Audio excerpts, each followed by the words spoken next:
Hit that subscribe button to never miss my plant-based recipes and videos. This is one of my favorite rustic desserts. Depending where you're from in North America, they either call it a slump or a grunt. Either way, it's a Depression-era dessert. It was made for one of those things that you can just use whatever you got on hand and make something delicious.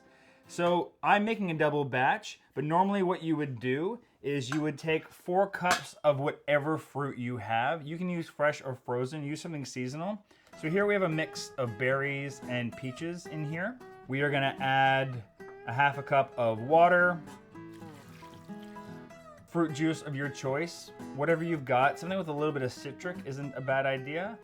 I believe this is like an apple pomegranate blend, 1/8 of a cup of maple syrup.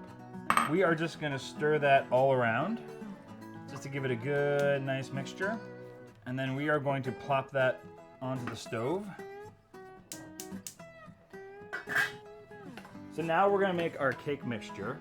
We're gonna mix all of our dry ingredients together first. We have a cup of flour. I'm using whole wheat. You could use white flour here. You could use gluten-free 1-to-1 if you have gluten issues. We're gonna add a teaspoon of baking soda, 2 teaspoons of baking powder, teaspoon of cinnamon, a dash of salt, 1/4 cup of granulated sugar. I'm using coconut sugar. So just give that a mix together so everything is nice and combined. And then we are going to add our wet ingredients together. So we have, for a regular amount would be a half a cup of plant milk. I'm using oat, a tablespoon and a half of applesauce. So we're using applesauce here as part of our binder to help everything kind of stick together instead of using an egg. About a teaspoon of vanilla, and then we're just gonna mix that together really, really quickly. And then we will pour it into our dry mixture. And then we're just gonna mix that all together until we don't see any of that dry mixture. We don't wanna overmix this because we don't wanna work that batter. We want it to keep it light and floofy. And if you overmix batter, it'll start to get dense, and we don't want that at all. And the last little touch I like to put in is a magical baking tip, zest. If you have oranges, limes, lemons, any kind of citrus, just grate the zest off and add a teaspoon to 2 teaspoons into the batter. It will infuse so much brightness to the flavor. Just adds this nice, wonderful pop. Just mix it all around so it's incorporated throughout everything. Your mouth will thank me. Now all we're gonna do is plop this onto our boiling fruit. We're gonna put the lid on, and it's gonna steam the batter and cook it at the same time and infuse all of those flavors from the fruit into the batter. We're gonna steam that for about 25 minutes, and then we're gonna turn the heat off and let it sit for at least 10 to 15 minutes, but you can let it sit as long as you want and cool down.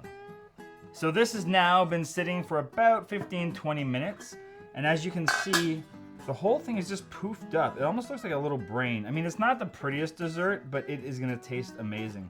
Even the color is fascinating because it's not that kind of brownish, light brown color that was in there before. You can see how it's taken on the colors of the fruit that have been steaming inside of it. And the best way to scoop this is just a big scoop, get down in there so that you get some of the fruit, some of the cake bit, and then just pop it into a bowl. You can serve this with some plant-based ice cream or just have it on its own. Ready?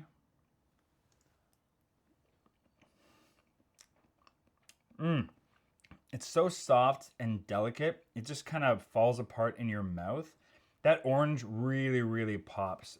There's a lot of subtle little flavors going on in here that all meld together into just a really delicious experience. Again, use whatever fruit you have on hand, mix it up every time, change up the spices if you want. I love it so much. Go to pbwithj.ca for these recipes and more. Don't forget to subscribe, leave a comment, and click that notification bell.